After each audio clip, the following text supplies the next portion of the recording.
I want to talk about some of the things we have to do in order to make leadership development work. The first thing is forget about focusing on models. Models of leadership are far, far less important in the scheme of things than creating the right context. So you build leadership in the context in which leaders lead. You don't build it vanilla. And one of the problems is that so many leadership programs, they're in engineering on one week, they're in fast-moving consumer goods the next week, agriculture the week after, exactly the same content. And I would guarantee that that content won't work in any of those instances, not in one or two.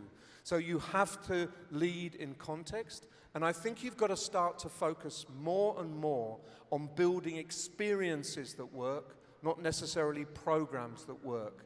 And experience is the way that you confront people's complacency, where you shake them out of the world that they think is absolutely fine and give them an image and a vision of the way things have to change.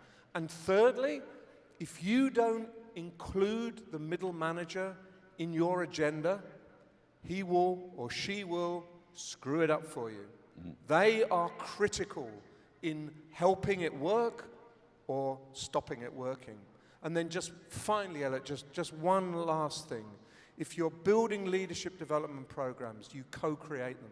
You don't do them to people, you do them with people.